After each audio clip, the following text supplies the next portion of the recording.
Oftentimes we tell you stories about gun violence and trauma, but rarely do we really find out how these victims and their families cope in the aftermath. Well, for many of them, those bullets tear holes through their entire lives, and that can cause lifelong damage if not addressed. And as 9 on Your Side's Marielle Carbone explains, one local nonprofit is putting trauma front and center.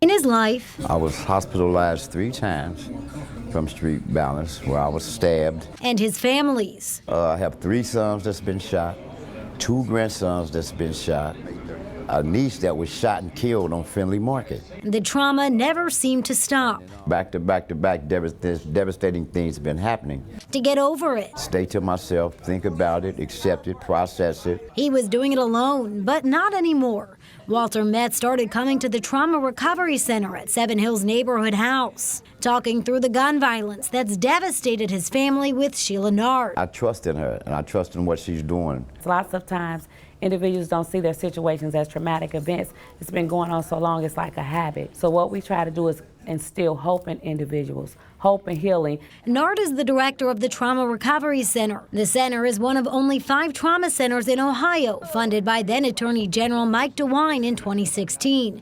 And the Seven Hills location is the only community organization awarded. Nard says addressing trauma caused by things like gun violence is key to preventing it from happening again. The healing process varies. Some of these problems will continue to go on, but we need to be able to identify them. Even the victims, we try to equip our victims with tools so they can identify it in other people before things happen. The center offers free services like counseling and group sessions, but Nard has big plans. The center will move into its own space soon, this building off Findlay Street. The nonprofit has received some funding from the city to rehab the building, turning it into a shelter for immediate relief. Immediate services for individuals in the moment of trauma. And it's very important to catch people in the moment of their trauma because that's when they make the worst decisions. Offering a safe space to heal so people like Metz can go on. I can't be afraid to walk out my house. I have things to do. People depend on me. And there's no specific timeline on when they expect that new shelter to come online. The staff here at the Recovery Center just finding out this morning that they are receiving that funding from the city. For more information on how you can help, you can visit our website. That's WCPO.com. Reporting in Cincinnati, Marielle Carbone, 9 on Your Side.